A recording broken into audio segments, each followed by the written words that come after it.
Praise God. We have come to the last session from for a study from First Kings. I welcome each one of you in Lord's name, and I'm so happy that Sister Lavanya is ready. I requested her to lead us in prayer. Thank you, Uncle. Let's pray. Our dear Heavenly Father, precious Lord, King of Kings, Lord of Lord, Almighty God, thank you, Lord, for a whole day you are protecting us, O Father. Because of your love and through your mercy only, we are alive, O Father. Thank you, under your mighty wings only, Father. We are having the life, O Father. Thank you, Jesus. Thank you for your wonderful grace and compassionate love, kind heart, O Father, Lord. Lord, thank you for using Billy Uncle, O Father, as your mouthpiece, O Father. Lord, forgive all our sins, whatever we did. As a nation, we did many wrong things against you, Father. Lord, forgive all our sins, O Father. Show your compassion on us, O Father.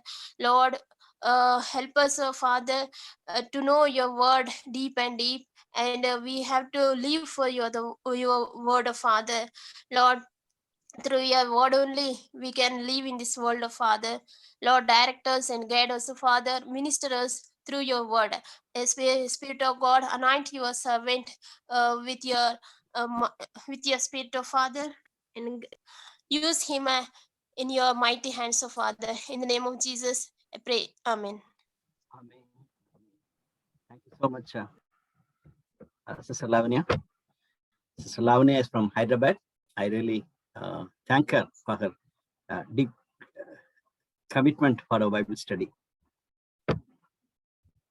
Thus far, we looked at 16 chapters. We saw David's final days and then Solomon's beginning days, and how he took charge and then did things. Then later we saw the glorious aspects of Solomon. At the same time, the end of Solomon was quite shame. We could look at words like wisdom, work, wealth. All are good and needed, but we need to apply it in a proper sense. And women have really spoiled Solomon. That's what we saw that. And the heart of the problem is a heart. He himself said in Proverbs that guard your heart. But unfortunately, because of the wealth, because of women, he couldn't really guard his own heart. And it was so sad. Then we saw that kings of Judah and Israel had their own way of doing things. But we can see clearly that God's hand was upon them, guiding them. And that's one clear thought we have. They are God's people, all the 12 tribes of God's people. But that was divided. 10 tribes have gone into northern part, they're Israel, and southern part is Judah. And northern part, they had a new religion as to altogether, new way of living, and so pathetic that they didn't honor God's word, which was given through Moses. Even in Judah, there were kings, not good, but later we saw Asa, a good king. We have noted down that there are 8 kings in Judah are good, and Asa was the first one. That's what we have looked at. And especially we looked at the role of prophets. Even yesterday when we were closing, we were just talking about it. Some of the names are mentioned, some of the names are not mentioned. In this week, I'm more and more touched by the role of unknown prophets. In the beginning of the study, in the chart, I gave you only 3 names: Nathan, God, and Elijah. But we are going to close. If you have to update that list, you can add many more names. Some of them are nameless, but powerful prophets. In my notes, I have taken note of their ministry. So today, I have titled like Kings and Prophets. Even in the second portion of our study from the second part, that starts from 12th chapter, we could see that there are many more prophets who had great influence on the life of the kings, both in the northern kingdom and also in southern kingdom. But mostly, we are going to look at Ahab, the northern kingdom, the king who was there after Omri. That's what we are going to look at now. And more than looking at the life of Ahab, we are going to look at many prophets, and above all, Elijah, the great man. And definitely, we have to spend enough time to talk about Elijah.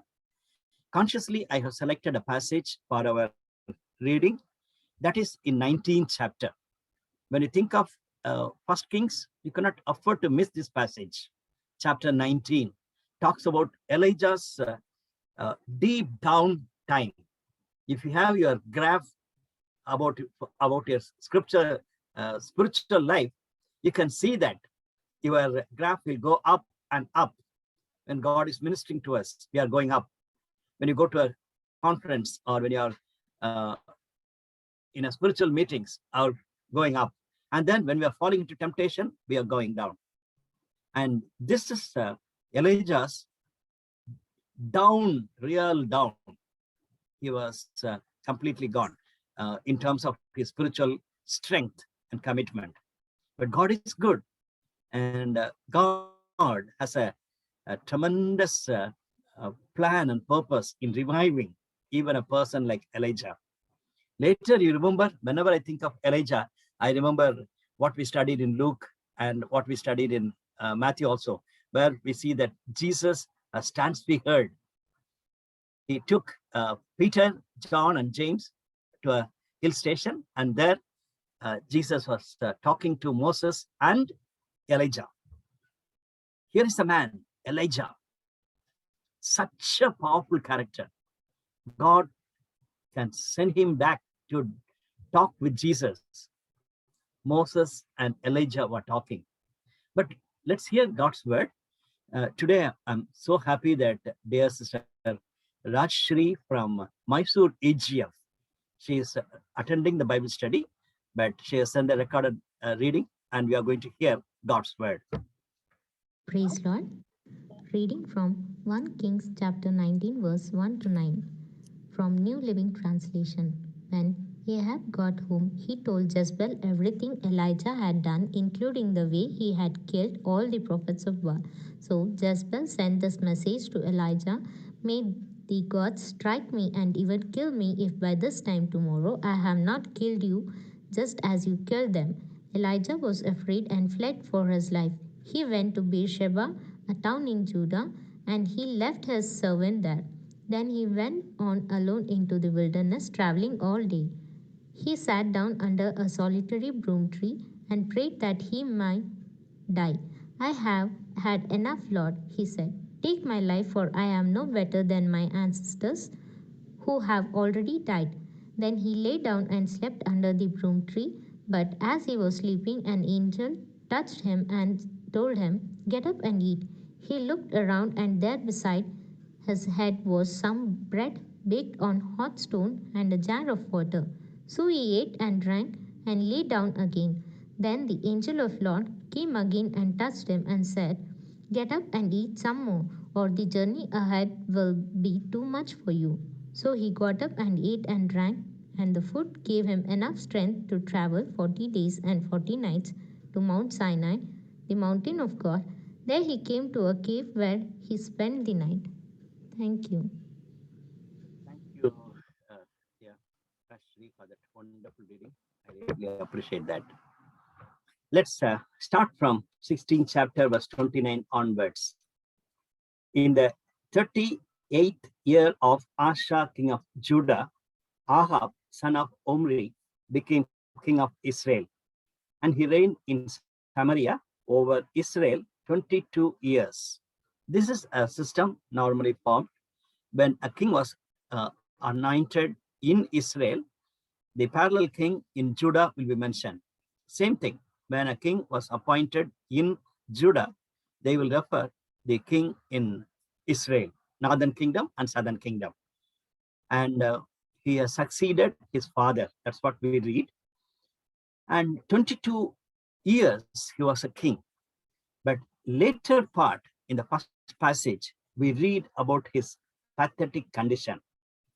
He not only considered, I'll read verse 30, Ahab son of Umri did more evil in the eyes of the Lord than any of those before him.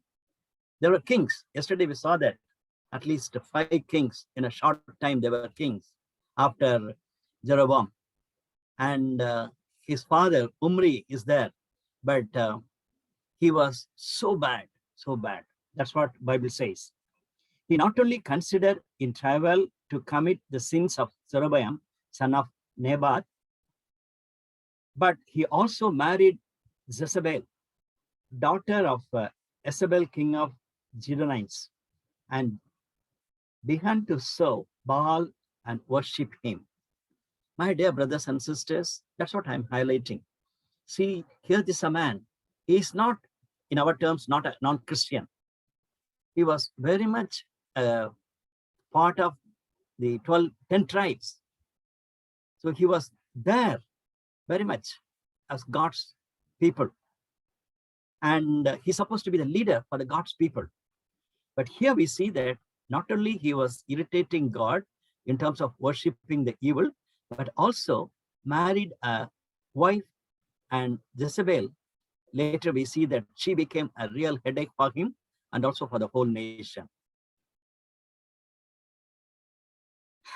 Then 17th chapter, we see that Elijah is coming all of a sudden. Elijah came and said to Ahab, as the Lord, the God of Israel lives, whom I serve, there will be neither dew nor rain in the next few years, except at my word. Very clear. And later we know that that is 3 years.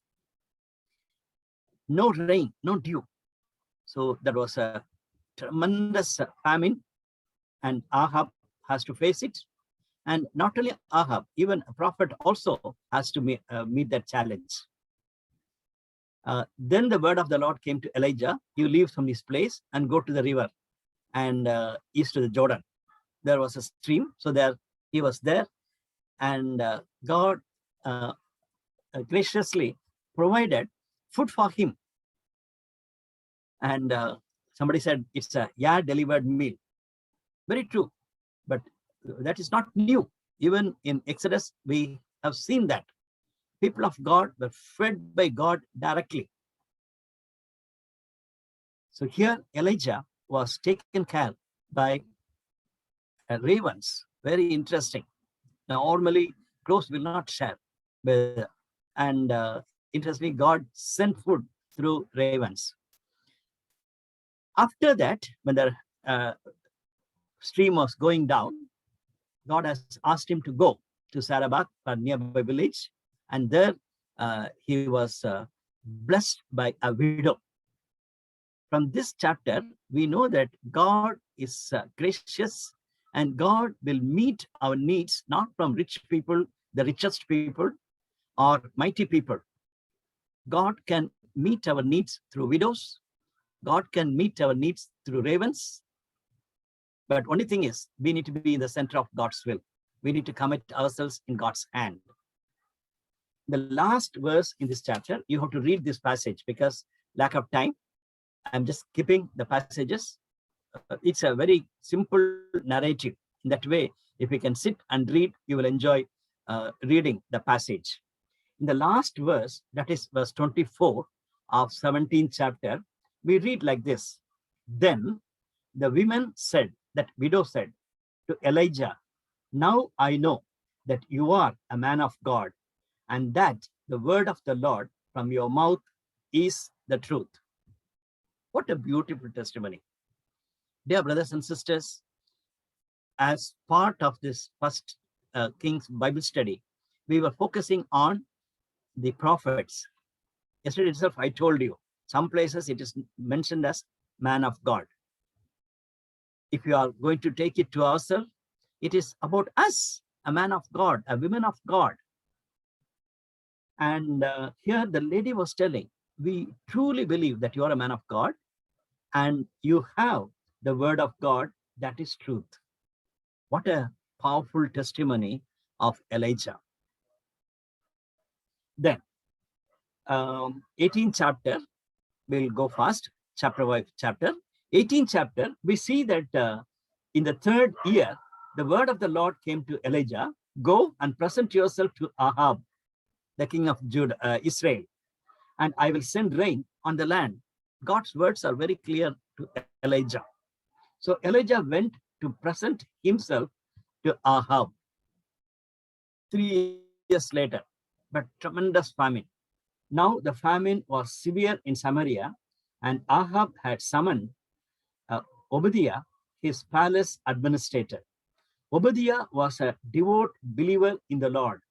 While Jezebel was killing off the Lord's prophets, Obadiah had taken 100 prophets and hidden them in 2 caves, 15 each, and had supplied them with food and water.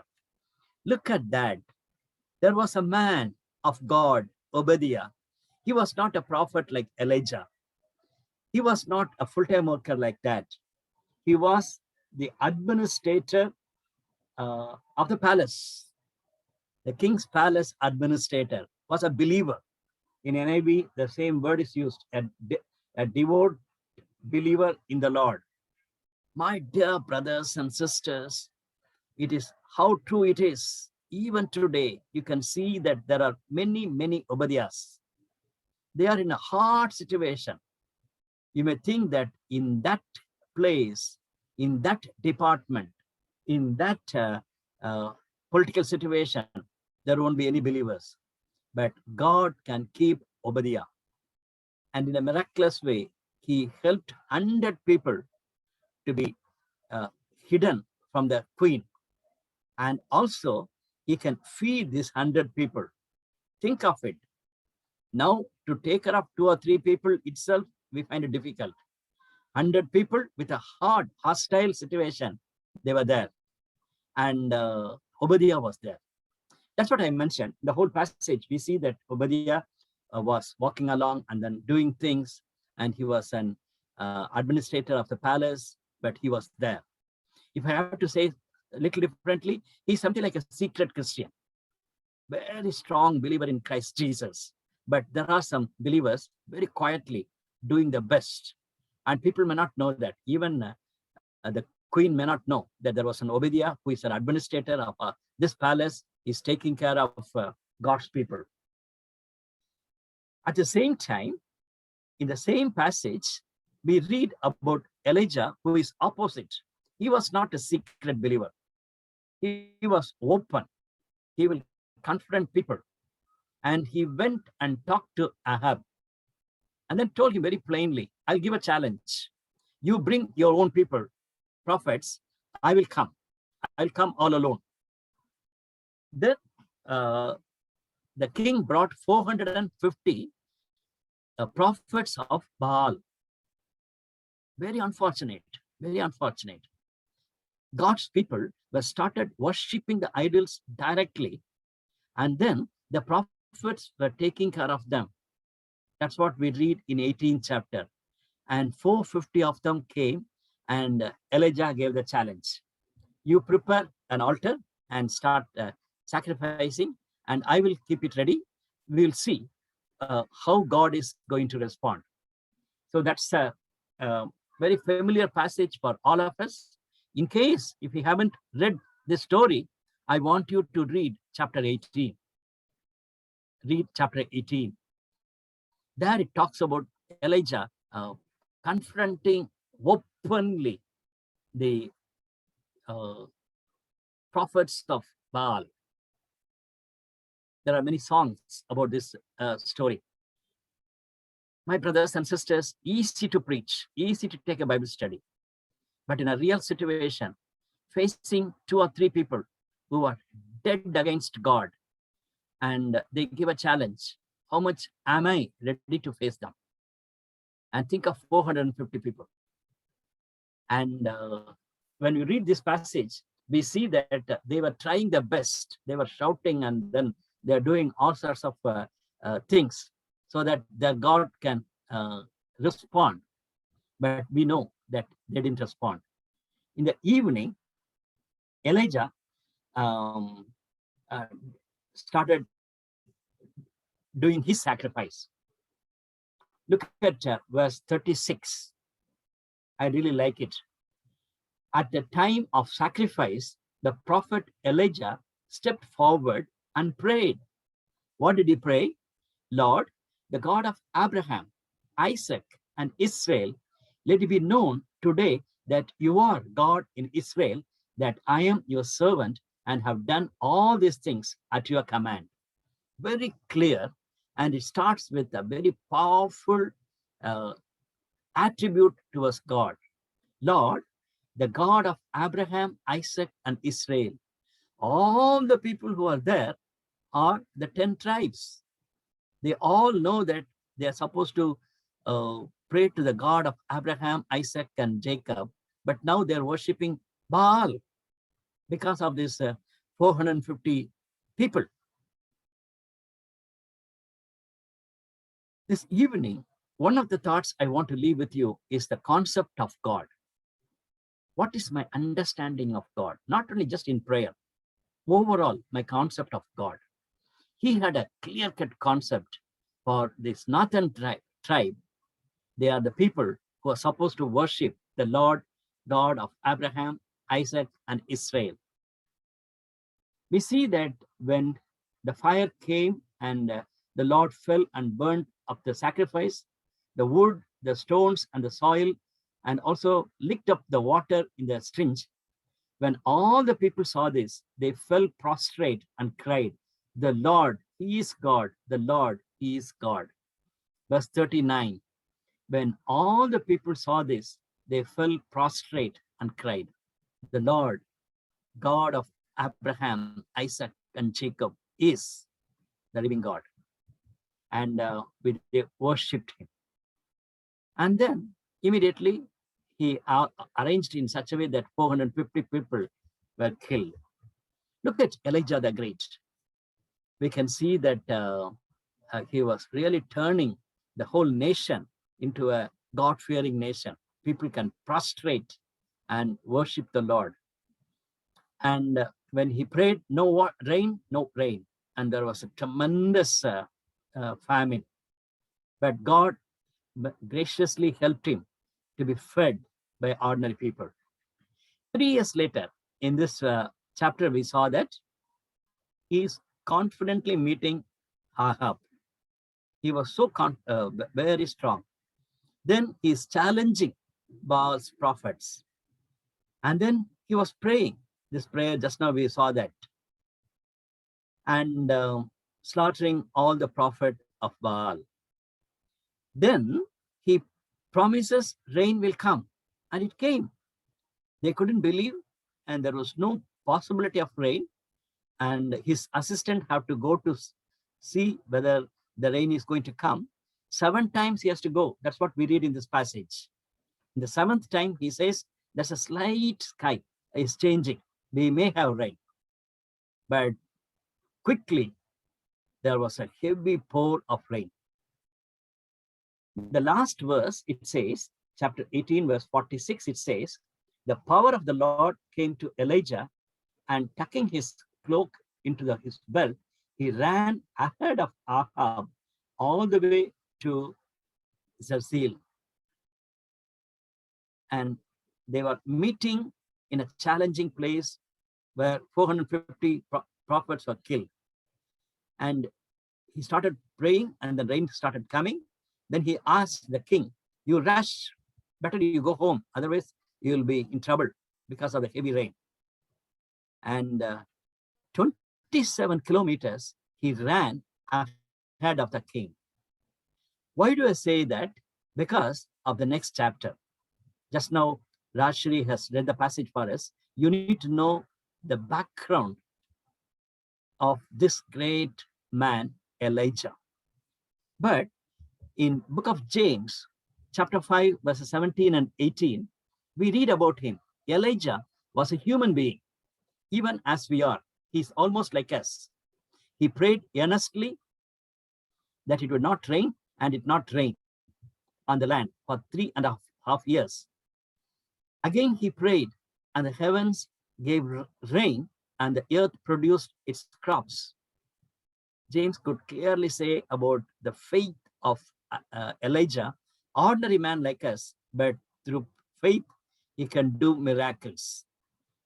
That's what we read about this great man in 17 and 18 chapter in the context of Ahab, the worst king. But when we look at the passage which was read to us, there he say that I want to die.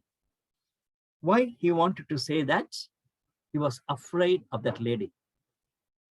How come it is possible? We need to take little time. You can forget anything, but you cannot forget this passage. As I said, 1 Kings 19th chapter is a very important passage. Till you die, you have to remember this 19th chapter. It's not because I'm saying that when you're going to die earlier, a later part, it will be very useful.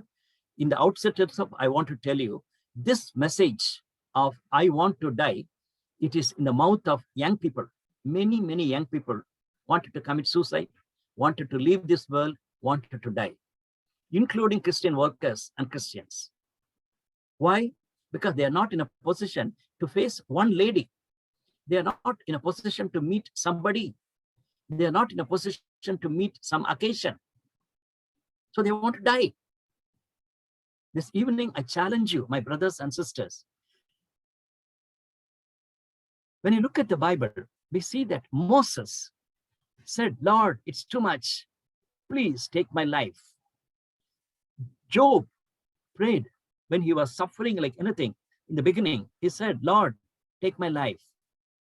Jeremiah, when he was facing persecution and challenge, he said, Lord, let me die.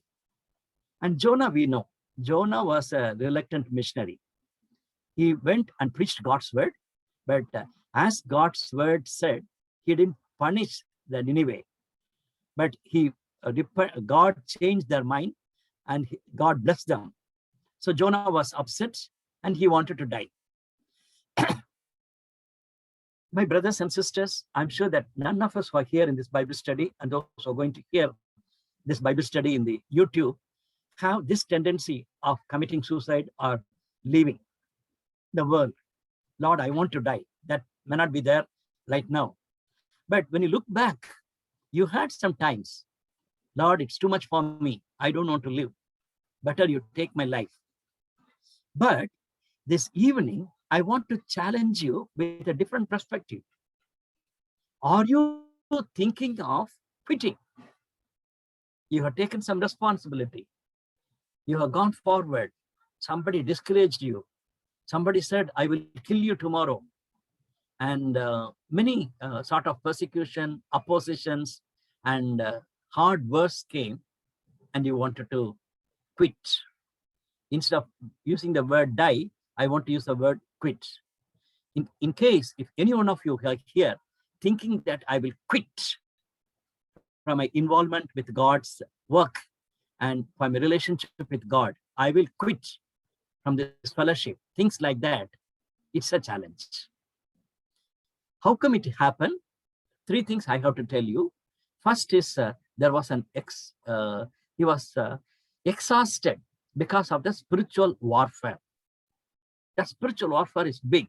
440 prophets were killed. That's a powerful spiritual warfare.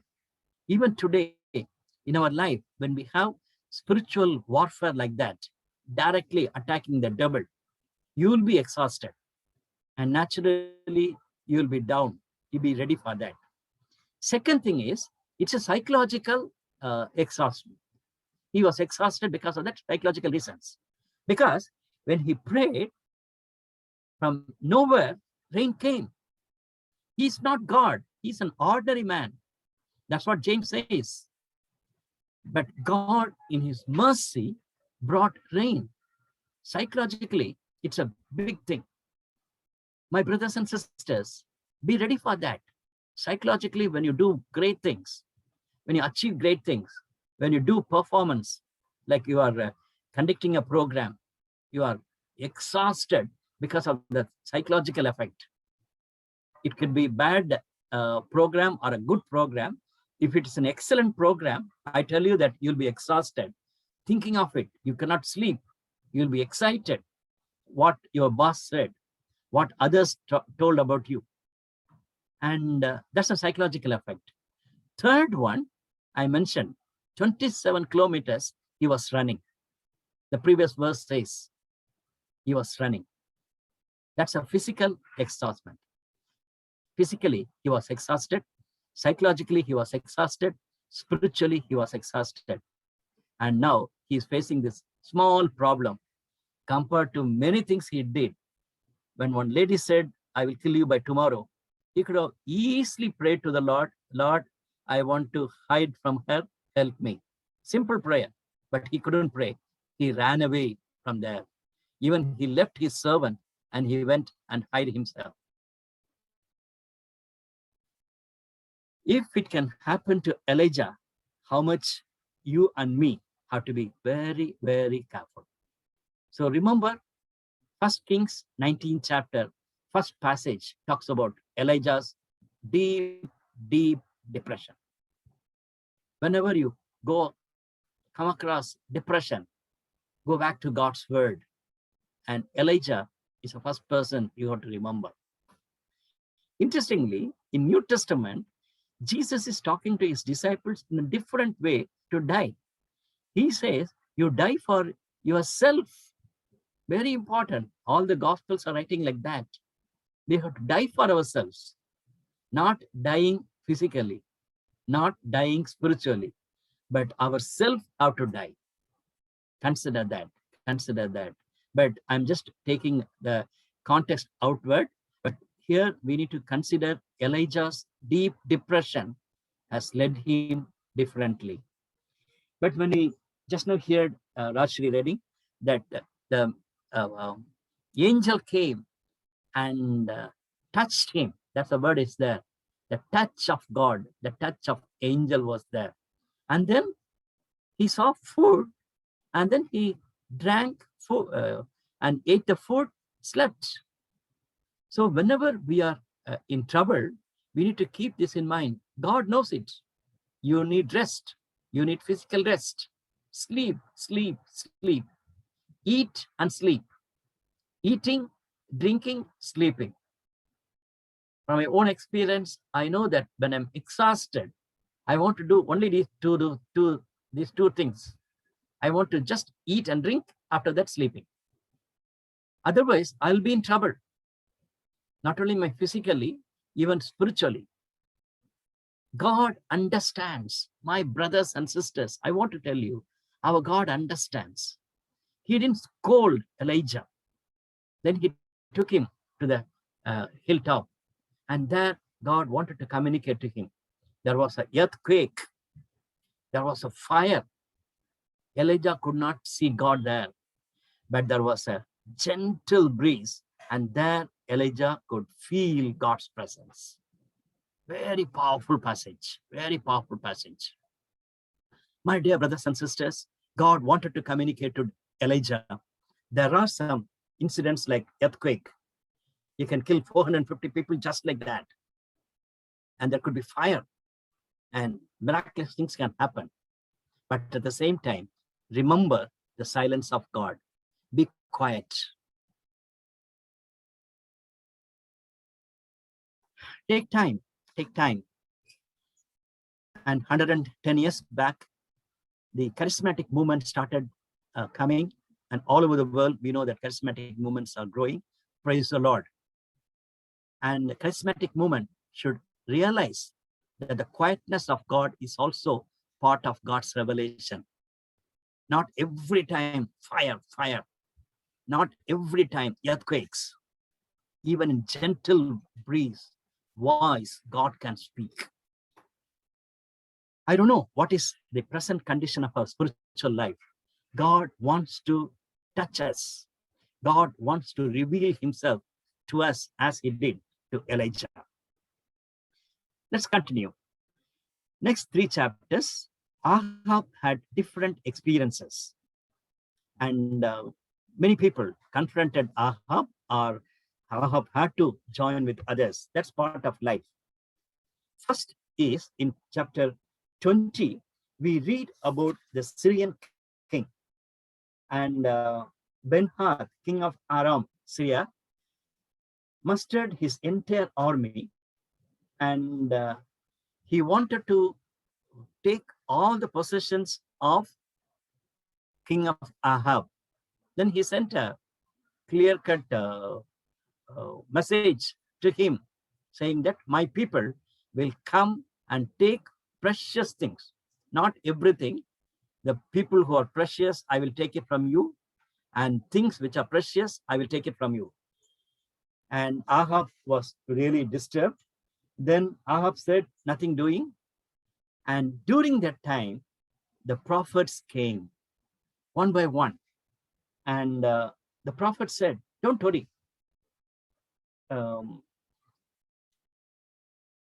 Meanwhile, 13, meanwhile, a prophet came to Ahab, king of Israel, and announced, this is what the Lord says. Do you see this vast army? I will give it in your hand today. And then we'll know that I am the Lord. Look at the context. Ahab, the one who was so bad, and his wife was very, very bad. And to him, God's word came through prophets. My brothers and sisters, in this whole passage, you need to understand how God is speaking, how God is doing. Many times we think that we ourselves as evangelicals, God can work only among the evangelicals. Oh no, oh no. Look at this passage. Even Ahab could hear God's word through a prophet. Then he went forward, as the prophet said. He went forward and did the same thing, and easily he can throw them out. After that, we see that one more prophet has come. Verse 28. The man of God came up and told the king of Israel, this is what the Lord says, because the Arameans think that the Lord is God of the hills and not God of valleys. I will deliver this vast army into your hands, and you will know that I am the Lord. Verse 28. Very important verse. You need to make note of it. Those people thought when we went up in the hill, their God is a God of hills. They easily won. That's what we read in the passage. And they said, you go to the plains. You have a different strategy, have some different leaders, but don't fight against Israel in hill, because their God is a God of his hills. But in the plains, we will win, because our God is a God of plains. Look at that. Look at that. My brothers and sisters, that is the idea of the people around. Their understanding of God is so low. Their understanding of God is territorial, or something like, my God can work only to this limit. If the enemy will come to this level, then I can fight, and then I will win. But my God cannot go up in that level. And when they thought like that, God told to this man, Ahab, you go and fight. Even in plains, I can prove that I am the God of hills and God of plains. That we are going to look at later also. The concept of God is very, very important in this passage. Again, I'm underlining that point. And so they went, and easily they could get rid of this Ben-Hadad victory. Like they got the victory over Ben-Hadad. Then comes that the leaders of Ben-Hadad came and gave one more suggestion. You know that the people of Israel are very kind-hearted. Even the king. Look at Ahab was a worst man, But the enemy's part, people were telling, if you go and make some treaty, he will be happy with that, because these people have a soft hearted. Exactly, that's what we read. And Benhar sent another group to the same king Ahab, be gracious to us.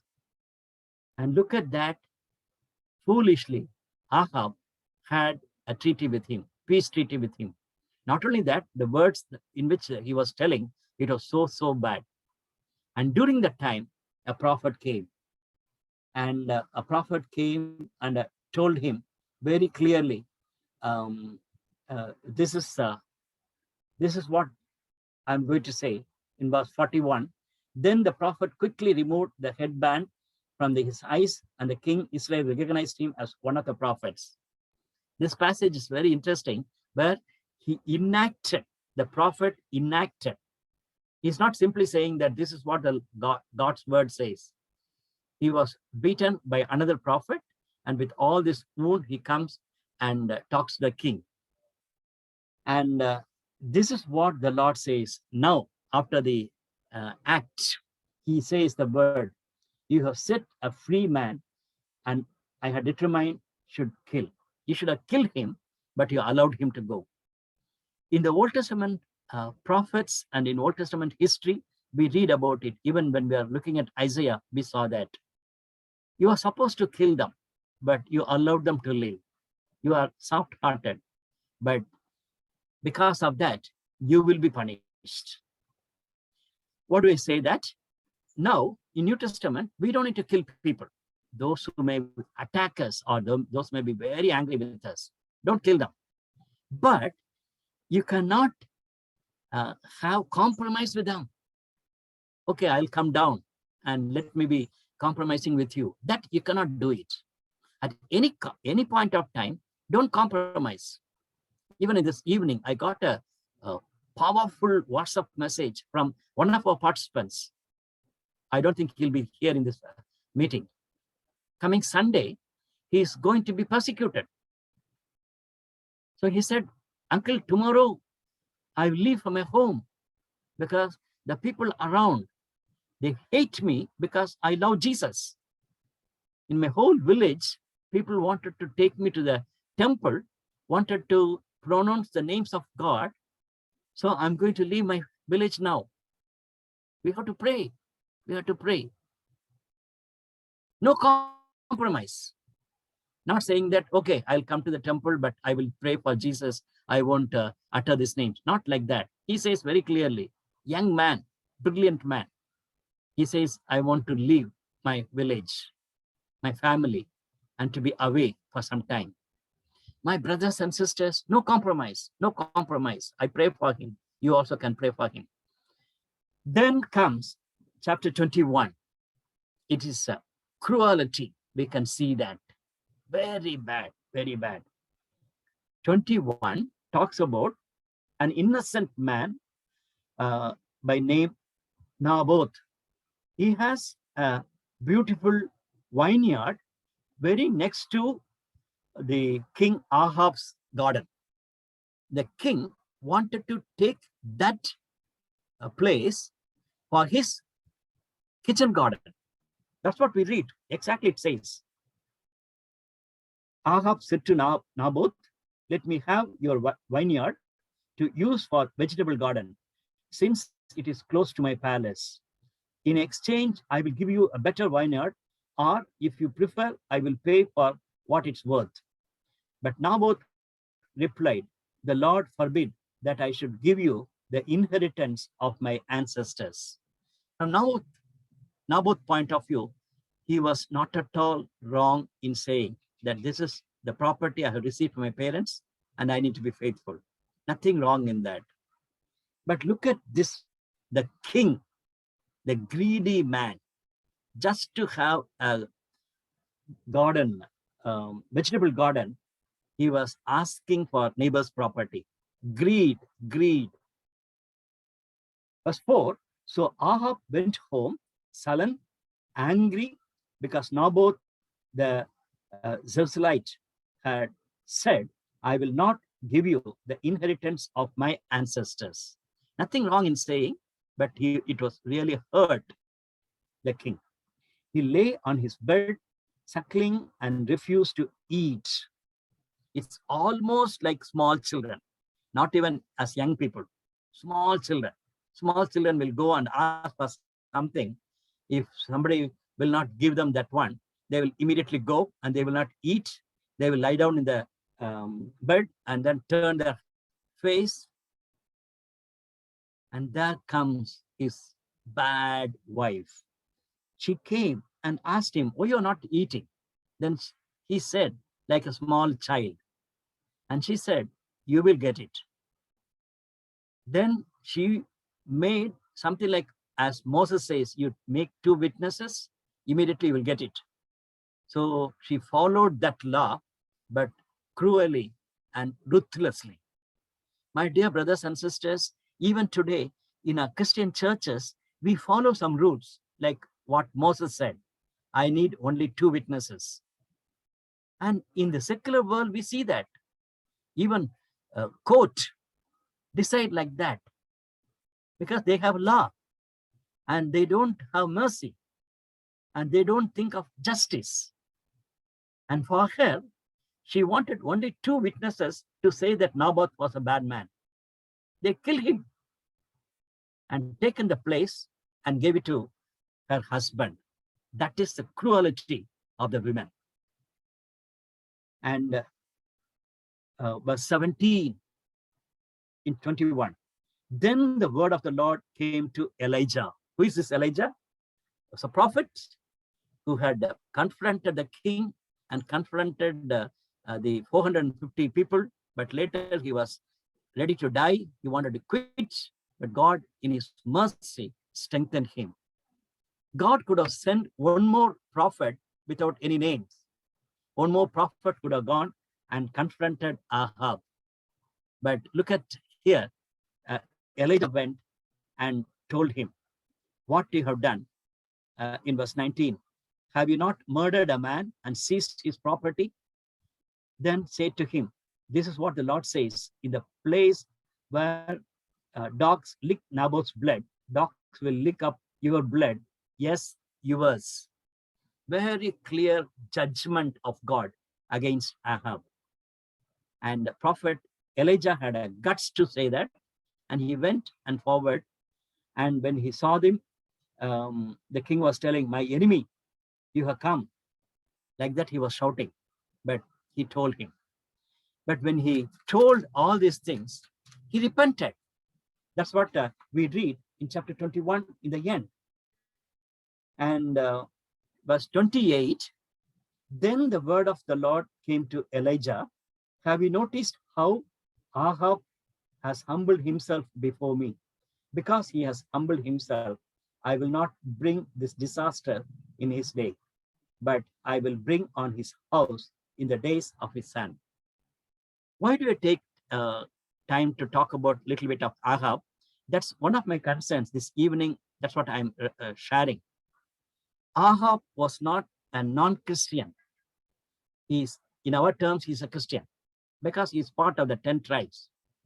God is merciful to him. God is confronting him, though he was a sinner, though he married a hopeless lady, and then his whole character was corrupt. God is merciful. God helped him. Even here, we see that he had a transformed heart. My brothers and sisters, in our home and in our churches, we see many, many Ahabs. There are Ahabs. Like here, they are transformed. But look at the last chapter. It was so pathetic, so pathetic. I told you, 22 long years, he was a king. So just like that, in 1 hour time, we finished the study, but 22 long years, it was happening. So Ahab, later part, when he was 22 years of the service, the Judah's king has come to meet him. Look at that. For 3 years there, no war between Syria and Israel. But in the 3rd year, Jezebel, king of Judah, went down to see the king of Israel. Earlier we studied, there was a fight between Northern Kingdom and Southern Kingdom constantly. That's what yesterday we saw that. But here we see that they became friends, and the king of Judah has gone to meet the Northern king. That's not right. No compromise with the Northern Kingdom, because they were spiritually going down. Maybe because of Elijah's impact, the Southern Kingdom king might have gone there. And during that time, the Ahab was asking, shall we go for war? And then he said, yes. And as he was thinking, the king of Judah says, are there anybody who can prophesy about whether to go and how to go? Because he is from Judah tribe. That's a normal practice. Like we know that from King David's time, they will inquire of God. And as the Lord guides, they will go. And this man is asking. And during that time, the king of Israel says, I have some people. Then they came and all prophesied. They're all false prophets. You can read it later. They all said, you go. God will bless your effort. Then the king of Judah had a doubt. He asked, do you have any other prophets who can prophesy? And during that time, he talks about Micaiah. Micaiah is a prophet who is faithful, but Ahab says, if he will come, he will tell everything against me. But he said, no, don't say like that. Bring him there. Then Micaiah came, and we know that he told very clearly that God will punish you. And the end has come. That clearly mentioned. And the king of Judah by then should have left, because he heard God's word very clearly. He should have left. But foolishly, he stayed back. God willing, next Monday, we'll be studying about him. Foolishly, he stayed back, and he wanted to go as a king to the fight. And when the army came, they wanted to kill the king, and he screamed and ran away. But just like that, one fellow hit Ahab's rib, and Ahab died. That was the end. But just before going, Ahab said, I will come back peacefully, and that time I will take care of him. Till then, you keep that prophet Micaiah in a jail. But that time itself, Micaiah said very courageously, you will not come back. And he told the people, you see that if he'll come back peacefully, what I said is not true. So when you look at the prophets like that, they are very, very clear, courageous. When you look at Ben-Hadad, we need to know that God is gracious to Ahab, and then God is against people who are proud, very clear. And God guides clearly as through his people. One more thought I told you that we need to give importance is the concept of God. Our God is not a territorial God. And what is our understanding? And there Elijah prayed, God of Abraham, Isaac, and Israel. And right now, what is our understanding of God? It's very, very important for our life and also for our ministry. And lastly, about the role of prophets. Look at the different type of prophets who are involved. There are many more. That the prophets, how they confronted kings and how they clearly communicated the message for that time. Today, you and me are God's voice, and man and women of God in a right situation, very boldly, we have to communicate God's word. That's a message we have received from 1 Kings. One question I wanted to ask you, that is about Ahab, something like an ordinary Christian, but how he was committing himself, what are the mistakes he had done, and pathetically, how he died. What are the lessons we can learn from him? Secondly, about Elijah. Like Elijah faced a simple challenge, but he couldn't manage. He wanted to quit. What is my condition now? We may not say that I want to die, but am I thinking of quitting? Think about this question. Thirdly, as I said, God is active in history And do I realize the hand of God guiding and protecting? As personally, as a family, and as a ministry. Let's pray together. Father in heaven, we thank you for this powerful history of First Kings. We read about the kings, we read about the prophets, we read about the people, we read about the man of God. Lord, we thank you for the many messages we have received in our times as we live out our history. Help us to be aware of the concept of God. Help us to know you more and more. As we see in the church, in the society, people have a wrong concept of God. Help us to reflect your glory in and through our life. Continue to minister to us even next week as we are planning to continue in the second book of Kings. We pray, oh God, that you guide us till we meet again on next Monday. We pray for your protection and for your guidance. Thanking you for speaking to us. In Jesus' precious name we pray. Amen.